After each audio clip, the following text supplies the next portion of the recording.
Boa noite, oitavo ano. Aqui vai ser um pouquinho do que nós vamos falar na live amanhã. Então, assim, se vocês conseguirem ver antes da live, e mesmo que seja depois, para depois nós conversarmos na live sobre isso. Olha aqui para vocês verem. Nós estamos falando sobre a filosofia medieval. E agora vai falar sobre fé versus razão.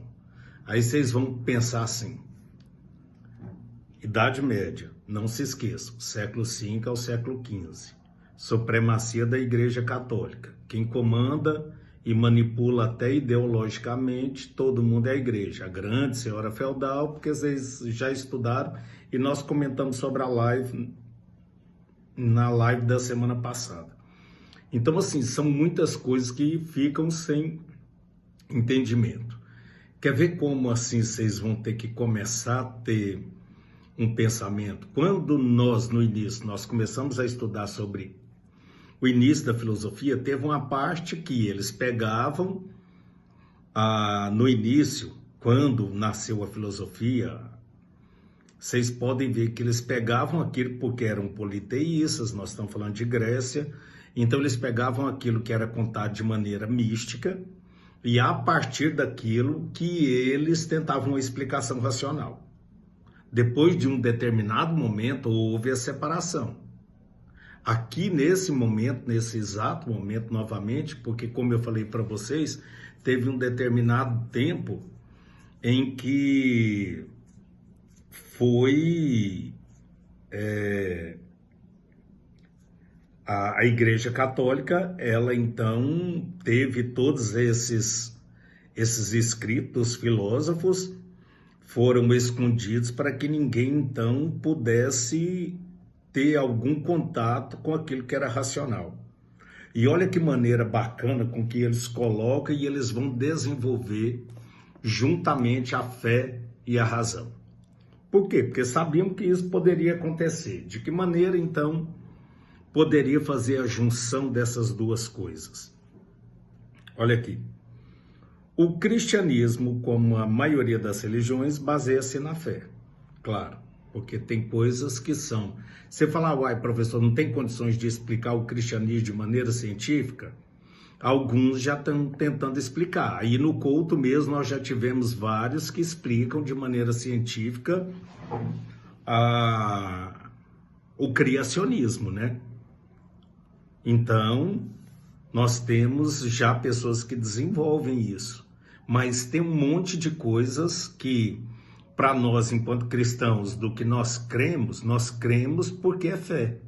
Ainda não tem uma justificativa comprovada racionalmente.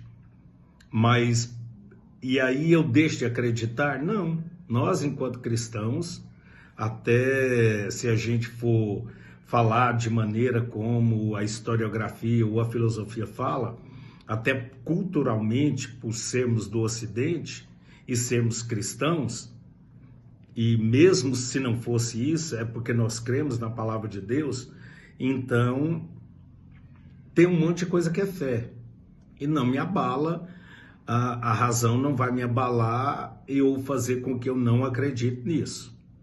E eu acredito que vocês também, né?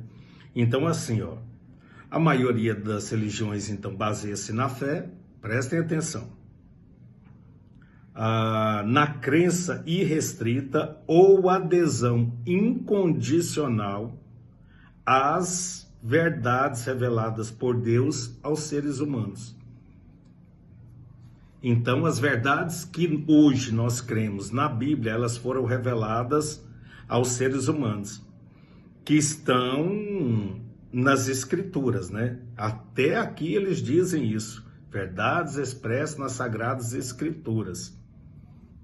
E aí eles então interpretaram, as autoridades da igreja interpretaram. Então agora, de acordo com a doutrina católica, porque eu estou falando de Ocidente, estou falando de Idade Média, a fé em si mesmo seria a fonte mais elevada das verdades reveladas. especialmente aquelas consideradas essenciais ao ser humano e que dizem respeito à sua salvação. E aí, então, há um santo chamado de Santo Ambrósio, que ele é de 340 a 397, que era um teólogo, bispo de Milão, figura eclesiástica mais influente do século IV, teria afirmado: toda a verdade, por quem quer que seja, é do Espírito Santo. Então, essas verdades reveladas que vêm através da Bíblia, elas foram reveladas pelo Espírito Santo de Deus. Não tem nada de novo para nós. Nós que temos qualquer pouco conhecimento da Bíblia, a gente sabe que as verdades reveladas, principalmente aos apóstolos e os outros que escreveram qualquer livro bíblico, nós temos entendimentos que foram revelados pelo Espírito Santo. Então, agora, isso aí foi Santo Ambrósio, tá? Aí agora olhem aqui. Isso significa que toda investigação filosófica ou científica não poderia, de modo algum, contrariar as verdades estabelecidas pela fé católica. É aí que entra depois o grande poder inquisitório da igreja. Porque qualquer pessoa que viesse a contrariar essas verdades que eram estabelecidas pela fé católica, eles vão falar que eram o quê? Hereges, não foram? E aí essa heresia era considerado que era esse herege, bruxo, e aí iam ser queimados. Então não tem como contrariar. Por quê? Porque como é que eu vou contrariar alguma coisa que foi revelada pelo Espírito Santo? Então a fé católica, a católica apostólica romana, ela cria dessa maneira. Aqui, ó.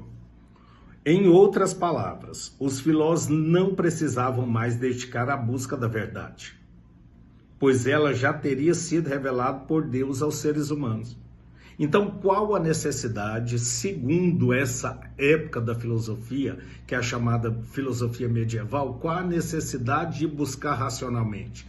Não, Deus já revelou aos seres humanos. Então, não há mais essa necessidade. Restava-lhes apenas o que, então? Demonstrar racionalmente a verdade da fé. Então, o que eles fazem? Então vão agora alguns que vão chegar aí, Santo Agostinho, São Tomás de Aquino, e aí vão.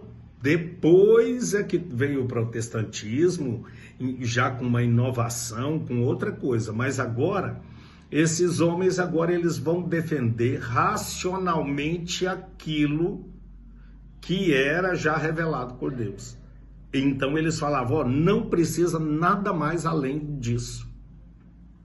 Olha aqui, não foram poucos, porém aqueles que dispensaram até mesmo essa comprovação racional da fé. Foi o caso de religiosos que desprezaram a filosofia grega, sobretudo porque viu nessa forma pagã de pensamento uma porta aberta para o pecado, a dúvida, o descaminho e a heresia. Então qualquer pessoa que pudesse voltar para esse lado racional estava pecando contra a verdade revelada por Deus.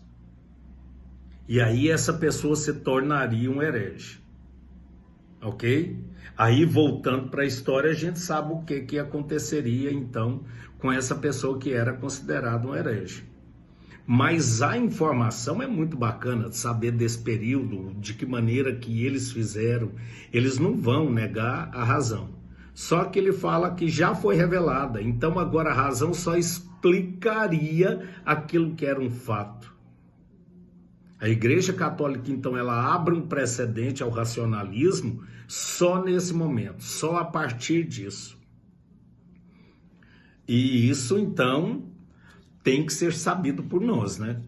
Que esse é o momento, é o chamado ao período da filosofia, que é o período medieval, filosofia e cristianismo. No caso, fé versus razão. Aí, então, tem assim, razão e fé juntas. Olha aqui. Do outro lado surgiam surgiram pensadores cristãos que defenderam o conhecimento da filosofia grega, percebendo a possibilidade de utilizá-la como instrumento a serviço do cristianismo. Então eles vão fazer o quê? Pegar aquela filosofia grega e agora tentar explicar, porque qualquer coisa que fugisse disso era uma abertura ao pecado e à heresia. Conciliado com a fé cristã, o estudo da filosofia grega permitiria à igreja enfrentar os descrentes e derrotar os hereges como armas racionais da argumentação lógica. Então eles pegam isso como argumento para defender a fé. O objetivo era convencer os descrentes, tanto quanto possível pela razão, para depois fazê-los aceitar a imensidão dos mistérios divinos, somente acessíveis pela fé. Então, aqueles que são considerados descrentes, voltados à razão, vamos então pegar essa razão, convencê-los e depois então eles abraçariam a fé. Então você tem uma justificativa racional ao poder do convencimento para depois então eles abraçarem a fé. Eles imaginavam que isso seria um grande álibi que eles teriam para o convencimento. É muito bacana, não deixa de ser de uma maneira extremamente inteligente e acabou sendo eficaz em muitos, né? Claro que não na totalidade. Nesse contexto, prestem atenção, a filosofia medieval pode ser dividida em 4 momentos principais. A dos padres apostólicos, a dos padres apologistas, o da patrística e o da escolástica. Cada qual da maneira. Que depois a gente vai estudando cada um, principalmente a patrística e a escolástica. Porque assim, padres apostólicos, o início do cristianismo, século I e II. Entre os quais se inclui os apóstolos que disseram a palavra de Cristo, sobretudo em relação aos temas morais. Entre esses destaca-se São Paulo, um dos apóstolos. Então ele pega dessa maneira. Padres apologistas, século III e IV, que faziam apologia ao cristianismo contra a filosofia pagã. E aí nós temos então Justino e Tertuliano. Patrística, meados do século IV e século III, que pretendiam uma conciliação entre fé e razão. Destacam-se a figura de quem? Santo Agostinho, na filosofia platônica.